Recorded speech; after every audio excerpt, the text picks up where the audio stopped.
अबूझमाड़ के जंगलों में एक बड़ी मुठभेड़ हुई है और इस मुठभेड़ में अब तक 10 माओवादी मारे जा चुके हैं, जिसमें 3 महिला माओवादी हैं और 7 पुरुष माओवादी हैं। घटनास्थल से एक AK-47 के बरामद होने और इंसास राइफल के बरामद होने की सूचना पुलिस के द्वारा दी गई है। इसकी पुष्टि कर दी गई है। साथ ही साथ 2 माओवादियों की शिनाख्ती भी कर ली गई है और इसके साथ ही साथ अभी 8 मारे गए माओवादियों की शिनाख्त होनी बाकी है। घटनास्थल पर क्या मिला, घटनास्थल की कुछ तस्वीरें हमारे हाथ लगी हैं। मुझे लगा इन सारी तस्वीरों को और कुछ जानकारी जो अपडेट मिली वो आप तक साझा करूं। तो नमस्कार, मैं विकास तिवारी हूं, आप बस्तर टॉकीज देख रहे हैं। असल में माओवादियों के ऊपर लगातार ये जो प्रहार हो रहा है, पुलिस ने एक आंकड़ा जारी किया कि बीते जब से जनवरी से अब तक में लगभग 90 से अधिक माओवादियों को पुलिस ने मार गिराया और घटनास्थल से अब तक ये जो टेकमेटा और काकूर के जंगलों में जो मुठभेड़ हुई है, इस इलाके में भी अब तक जो 2 माओवादी हैं उनकी शिनाख्त हो गई है, जिसमें एक का नाम है जोगन्ना और एक का नाम है विनय उर्फ अशोक। ये दोनों ही डिवीसीएम रैंक के माओवादी हैं, जिन पर 8-8 लाख रुपए का इनाम घोषित है। और साथ ही साथ मौके की कुछ तस्वीरें भी जो सामने आई हैं, वो तस्वीरें काफ़ी इंटरेस्टिंग और चौंकाने वाली हैं। तस्वीरों में आप अगर देखें तो इससे आपको ये अंदाज़ा लगेगा कि माओवादी किस तरह से बहुत आसानी से यहाँ पर कैंप करके बैठे हुए थे और आराम से थे। कहने का मतलब ये है कि माओवादियों को इस बात की भनक नहीं थी और इल्म भी नहीं था इस बात का कि फोर्स एक बार फिर से उनको उनके ही गढ़ में घेरेगी। बीते दिनों जो हापाटोला के जंगलों में 29 माओवादियों को मारा गया, उस दौरान भी माओवादी जो है बहुत निश्चिंत थे। उनको उम्मीद नहीं थी कि उन्हें फोर्स चारों तरफ से घेर लेगी और भागने का मौका नहीं देगी, इसलिए इतनी बड़ा नुकसान माओवादियों को हुआ था और जवानों ने बिना किसी नुकसान के जवानों ने सफलता हासिल की थी। आज का भी ये जो मुठभेड़ है जो कल से शुरू हुई थी, इसमें भी माओवादियों को इस बात की भनक नहीं थी। इसलिए आप ये जो तस्वीरें देख रहे हैं, आप देखिए कि किस तरह से माओवादी अपने वर्दी को धोकर सुखाए हुए हैं और वहाँ की कई तस्वीरें देखें कि किस तरह से पत्ते का टेंट लगाया हुआ था इन्होंने ताकि धूप से बचने के लिए, और साथ ही साथ पॉलीथीन का और एक टेंट बनाया हुआ है, उसके नीचे उसके ऊपर में पत्ता डाल दिया गया है ताकि कई बार ये होता है कि ऊपर से ड्रोन से ये सारी चीज़ें नज़र ना आए और इसीलिए उन्हें पत्ते से ढका गया है। जिस तरह से बड़े बड़े पॉलीथीन बिछाए गए हैं, निश्चित ही तौर पर ये अंदाज़ा लगाया जा रहा है कि यहाँ पे बड़ी संख्या में माओवादी रहे होंगे। सबसे ख़ास तस्वीर है ये, देखिए कि किस तरह से 2 मंजिला टेंट जैसा बनाया गया है, जिसमें ऊपर जवान बैठा हुआ है और जवान सर्चिंग के दौरान है और वहाँ पर भारी मात्रा में बोरियों में राशन और दुनिया भर के सामान है। तो कोई तो बता रहा है कि जवानों के, हालांकि इसकी अभी पुष्टि नहीं हुई है, लेकिन ये बताया जा रहा है कि घटनास्थल से कुंटलों राशन बरामद किया गया है। वहीं स्टैंड के अगर आप नीचे देखें तो बड़ी मात्रा में साबुन और दैनिक उपयोगी सामान वहाँ पर आपको दिखेंगे। बड़े बड़े ड्रम दिख रहे हैं और नीचे भी बहुत सारे सामान हैं। मुझे लगता है कि ये माओवादियों का स्टॉक रूम था, मतलब उस इलाके का स्टॉक रूम, और जिसमें ये डबल मंजिल जैसा टेंट ऊपर से ढका हुआ है। और एक ख़ास बात और है इसमें कि इस तरह के कई टेंट वहाँ पे आपको मचान वाले टेंट ये तस्वीरों में दिख रहे हैं। ये कंप्यूटर आप देखिए, एकदम नया कंप्यूटर है और साथ में प्रिंटर भी है। और आप सोचिए कि माओवादी कितने टेक्निकली स्ट्रांग होते जा रहे हैं कि हालांकि ये तो बड़ा नुकसान हुआ है अभी, लेकिन टेक्निकली देखिए आप कि इस तरह के कंप्यूटर उस इलाके में माओवादी चला रहे हैं जहाँ ना उनके पास बिजली है ना कोई कनेक्शन है, और इसे सोलर प्लेट की मदद से ही वो चलाया करते थे, क्योंकि जहाँ पे ये कंप्यूटर पाया गया है वहाँ दूर दूर तक लाइट तो है ही नहीं। और साथ ही साथ सोचिए सोलर प्लेट से वो प्रिंटर भी संचालित कर रहे हैं। इसी प्रिंटर से वो अपने प्रेस नोट जारी किया करते हैं या चिट्ठियाँ लिखा करते हैं या जो डॉक्यूमेंट्स उन्हें प्रिंट करना होता है। और साथ ही साथ इन कंप्यूटरों में मुझे लगता है कि पुलिस के हाथ बहुत अहम और महत्वपूर्ण सुराग लगेंगे, क्योंकि कंप्यूटर में उनके तमाम दस्तावेज होते हैं, आगे की रणनीतियाँ होती हैं। फिर देखिए कि ये किस तरह से मच्छरदानी लगाया गया है। अब आप देखिए कि मच्छरदानी लगाया गया है और वो मच्छरदानी वैसे ही है, और इसमें मुझे ऐसा लगता है कि जो एक DVCM की तस्वीर मेरे पास आई है अशोक की, और उनकी तस्वीर से लग रहा है कि वो भी काफ़ी बुजुर्ग थे। उस तस्वीर के आधार पर लगता है, या फिर जो सूचना ये भी मिली थी कि यहाँ पर पोलित ब्यूरो वेणुगोपाल उर्फ सोनू दादा थे और उनकी उपस्थिति के आधार पर ही ये ऑपरेशन पुलिस ने लॉन्च किया था। तो तो लगता है कि बड़े माओवादी लीडर के सोने के लिए विशेष व्यवस्था थी कि मच्छरदानी लगा दो, बुजुर्ग हैं आराम से सोएंगे। तो ये तस्वीर घटनास्थल की है। ये सारी तस्वीरें बहुत महत्वपूर्ण हैं। इसके साथ ही साथ एक तस्वीर और भी आई थी जिसमें कुछ महिला माओवादियों के शव दिखाए जा रहे हैं, और हालांकि उस तस्वीर की पुष्टि नहीं है कि वो घटनास्थल की है नहीं, लेकिन ये तस्वीरें जो है ये उसी घटनास्थल की है जिस स्थान पर ये मुठभेड़ हुई है। और ये तस्वीर मेरे पास आई थी तो मुझे लगा मुझे अपने दर्शकों को इस तस्वीर को दिखाना चाहिए। जवानों ने इतने रणनीति जो है इतनी बखूबी से तैयार किया था कि उन्हें कैसे माओवादियों को घेरना है कि माओवादी उन पर अटैक ना कर पाएँ, उन्हें नुकसान ना पहुंचा पाएँ और माओवादियों को बड़ा नुकसान पहुंचाया जा सके। अभी तक ये भी जानकारी मिल रही है कि जब माओवादियों को घेर लिया गया तो माओवादी भी उस तरफ से जवाबी कार्रवाई में फायरिंग करते रहे लगातार, और उन्हें लगातार फोर्स घेरती रही और पूरी रात रुक रुक कर फायरिंग होती रही है। और यही वजह है कि फोर्स अब तक बाहर नहीं आ पाई है। इसीलिए सुरक्षा के दृष्टि से देखते हुए पुलिस जो है बहुत सारी जानकारियां अभी अपडेट नहीं कर रही। जब सारे जवान सुरक्षित वापस आ जाएंगे, क्योंकि ये भी देखा जाता है कि जब फोर्स बेहद अंदरूनी इलाकों में होती है और इस तरह का ऑपरेशन लॉन्च करती है, तो ऑपरेशन के बाद जब फोर्स वापस लौटने लगती है तो माओवादी पलटवार करते हैं। उनके वापस आने वाले रास्ते में फिर से दोबारा एम्बुश लगाने की कोशिश करते हैं।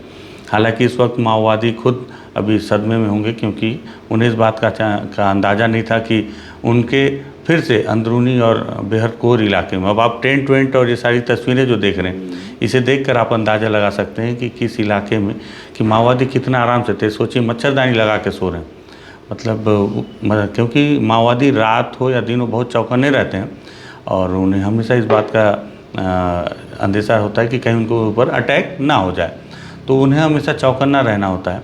लेकिन अगर वो मच्छरदानी लगाकर सो रहे हैं और इस तरह से टेंट में इतने सारे सामान हैं, ये भी बताया जा रहा है कि मौके पर एक जेसीबी भी बरामद हुई है, जिसको लेकर ये कयास लगाए जा रहे हैं कि बीते दिनों जिस तरह से अगर आपको याद हो तो बीजापुर इलाके में नदी, इंद्रावती नदी के दूसरी तरफ, वो भी अबूझमाड़ का इलाका था, उस इलाके में माओवादियों के खड़े कई बड़े बंकर मिले थे। तो मुझे लगता है कि यहाँ पर भी माओवादी अपने छिपने के लिए या सुरक्षित ठिकाने बनाने के लिए जेसीबी का इस्तेमाल से बंकर बनाने की कोशिश करते। लेकिन जिस तरह से भारी मात्रा में वहाँ सामान नज़र आ रहा है टेंट के नीचे, लगता है कि ये माओवादियों का स्टॉक रूम भी था और यहाँ से दैनिक उपयोगी सामान बाकी माओवादियों तक सप्लाई भी किया जाता रहा होगा। और सोनू दादा की उपस्थिति थी। सोनू दादा पोलित ब्यूरो हैं। अगर एक पोलित ब्यूरो को मुठभेड़ में मार गिराया जाता तो मुझे लगता है कि छत्तीसगढ़ के सुरक्षा बलों के लिए ये अब तक की सबसे बड़ी कामयाबी मानी जाती है। आंकड़ों के हिसाब से तो बीते दिनों हापाटोला के जंगलों में 29 माओवादी मारे गए, वो भी आंकड़ों के हिसाब से बड़ी उपलब्धि थी, लेकिन कैडर के हिसाब से ये बड़ी उपलब्धि होती और उन्हीं के आधार पर ये पूरा ऑपरेशन लॉन्च किया गया था। हालांकि ये भी जानकारी है कि जब फोर्स वहाँ तक पहुँची उसके पहले ही सोनू दादा, जो कि काफ़ी बुजुर्ग हैं, और उनको लेकर माओवादी जो उनके साथी हैं उन्हें कंधे पर लेकर वहाँ से सुरक्षित बाहर निकल गए थे। 10 माओवादी ही मारे गए हैं, और लेकिन संख्या बहुत ज़्यादा थी, बहुतायत में लोग थे। माओवादी अब भी इस पर विचार कर रहे होंगे कि लगातार उनके ऊपर ऑपरेशन किया जा रहा है, और इस ऑपरेशन में सबसे खास बात यह है कि उनके जो संतरी हैं, माओवादी अपने संतरियों के दम पे ही अपने आप को सुरक्षित महसूस करते हैं, लेकिन माओवादी के जो संतरी हैं वो बार बार फेल हो जा रहे हैं। हापाटोला के जंगलों में भी जिस तरह से पुलिस के आने की सूचना नहीं मिल पाई, और साथ ही साथ ये जो इलाका है टेकमेटा और काकुर का इलाका, यहाँ पे भी पुलिस के आने की सूचना नहीं मिल पाई। तो ये माओवादियों को काफ़ी अचंभित कर रहा है कि उनके जो सूत्र हैं वो कैसे फेल हो जा रहे हैं, उनके मुखबिर या उनके जो सूचना देने वाले लोग हैं वो कैसे फेल हो जा रहे हैं। हालांकि इस बड़ी मुठभेड़ में माओवादी किसी भी जवान को नुकसान पहुंचाने में सफल नहीं हो पाए, लेकिन अब आप उस इलाके को सोचिए कि जवानों के लिए कितना खतरनाक होता होगा कि माओवादियों से भी लड़ना है और जंगली जानवरों से भी। एक भालू ने एक जवान पर हमला कर दिया है और उस घायल जवान को हालांकि अभी मुख्यालय पहुंचाया गया है और उसे अब बेहतर उपचार के लिए रायपुर रिफ़र किया गया है। मंगलराम मंडावी जी, मंगलराम मंडावी। कैसे लगी पैर में चोट आपको? बालू काट दिए। ऐसा ये कब हुआ? कल ऑपरेशन के दौरान हुआ कि लौटते वक्त हुआ? नहीं, कल ऑपरेशन समय। ऑपरेशन के दौरान? जी। तो ऑपरेशन ख़त्म हो गया था? ख़त्म नहीं हुआ था सर, चल ही रहा था। अच्छा, तो इस बीच में जी कितने बजे की घटना रही होगी? ये 2 बजे को ये आप लोग कब निकले थे? हम लोग निकले थे सर 28 तारीख को। 28 तारीख को निकले थे जी और 29 को 30 को आप लोगों का सामना हुआ कल। जी जी लगभग 2 दिन चले हैं आप लोग। जी जी तो कितने की संख्या में वहाँ नक्सली रहे हैं कम से कम? 30 से 35 बोल रहे थे सर। ये पहाड़ी पे थे कि आप लोग नीचे थे, कैसा था मतलब? वो नक्सली पहाड़ी के ऊपर थे। ऐसा तो उन लोगों की तरफ से बहुत फायर हुआ? जी हो गया सर, उधर से भी हुआ। ऐसा जी अपने जवानों ने जी उन लोग को मौका नहीं दिए। मौका नहीं जी दिया। कितने घंटे मुठभेड़ चली होगी? 8 बजे से जी 8 बजे से लगभग 2 बजे तक। जी इसमें कोई बड़ा लीडर था, ऐसा इनपुट था आप लोगों के पास? बड़ा लीडर तो था सर। हाँ। तो इन लोग नक्सली बाकी जैसे आप 30 से 35 बता रहे हो, 10 लगभग आप लोग मार दिए। जी 10 मार दिए। जी। बाकी कैसे निकले? बाकी सर वो नाला किनारे से निकल गए बोल रहे थे। अभी आपको किस रास्ते से लाए थे? मेरे सर हेलीकॉप्टर से लाए। हेलीकॉप्टर से। बाकी जवान नहीं लौटे हैं? जी अभी नहीं आए सर। ऐसा ये इस दौरान आप लोग को पानी वानी कुछ बच गया था, पीने का था कि पानी लंबी मुठभेड़ में? पानी तो थोड़ा सा मतलब 1-1 लीटर ऐसे टाइप का था। ऐसे था। जी अच्छा तो मतलब आप लोग पैदल कितने किलोमीटर चले होंगे? पैदल सर हम लोग 35 किलोमीटर। जी सोनपुर से। रात भर भी चले? जी ऐसा कुछ नदी नाले पार किया आपने? जी जी बस ये मुठभेड़ जब गोली चल रही थी तभी भालू का हमला हुआ? जी जी भालू के ऊपर भी फायर किए कि उसके बाद आप लोग? भालू नीचे कैसे को आप? नहीं किया सर। भालू निकल गया? जी ऐसा वो हमला किया सीधा नीचे ये बताइए, जब आपको पैर में बाइट किया उस वक्त भी आप गन पकड़ के लड़ रहे थे जब निकले होंगे भालू की घायल अवस्था में? मैं सर अपने आप को बचाने के लिए मैं सोच रहा था, लेकिन भालू ने मेरे को अचानक 100 के स्पीड से आया और मेरे को नोच के भाग गया। भाग गया? लेकिन उसके उस दौरान गोली वाली तो चल रही थी ना? जी जी तो आप फिर भी पोजीशन लिए हुए थे? मेरे साथी बोले कि भालू आ रहा है बोल के, तो मैं पोजीशन चेंज किया और उसके बाद में भालू को सट दिया। लेकिन बंदूक थामे रहे पूरा? जी बहुत पुलिस ने एक आंकड़ा ये भी पेश किया है कि 2024 में अब तक माओवादी संगठन के खिलाफ चलाए जा रहे ऑपरेशन में 91 माओवादियों के शव बरामद किए गए हैं। सिर्फ 2024 में, मतलब 2000 जनवरी से अब तक 91 माओवादियों के शव बरामद किए गए हैं।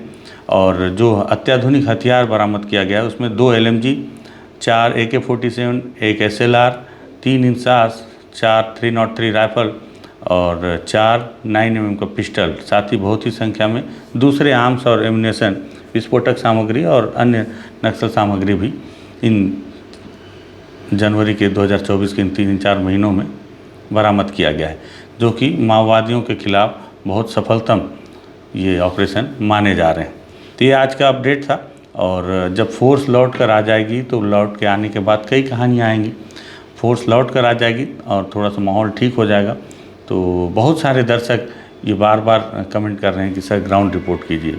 मैं असल में थोड़ी दूर पर हूँ, अभी बस्तर से बाहर हूँ, लेकिन 1-2 दिन में हम कोशिश करेंगे कि उस घटनास्थल पर पहुँचें, वहाँ की स्थिति का जायज़ा लें, समझें कि कैसे मुठभेड़ हुई थी, और आपको भी समझाने की कोशिश करेंगे कि कैसे कैसे मुठभेड़ हुई होगी, कैसे माओवादी अपने ही गढ़ में फिर से फंस गए होंगे, जवानों की रणनीति कितनी पुख्ता रही होगी, जवानों ने कितनी तकलीफ से वहाँ पहुँचे होंगे ऑपरेशन करने, माओवादी किस तरह से वहाँ इतने निश्चिंत होकर रहते रहे होंगे। सारे मुद्दों पर बातचीत करेंगे जब हम ग्राउंड पे पहुँचेंगे। फिलहाल ये ग्राउंड की तस्वीर थी, तो मुझे लगा ये भी दर्शकों से साझा करनी चाहिए। अगर वीडियो पसंद आया हो तो इसे शेयर कीजिएगा। अगर लगे कि बात तथ्यात्मक हो रही है बस्तर टॉकीज़ में, तो बस्तर टॉकीज़ को सब्सक्राइब कीजिएगा। धन्यवाद।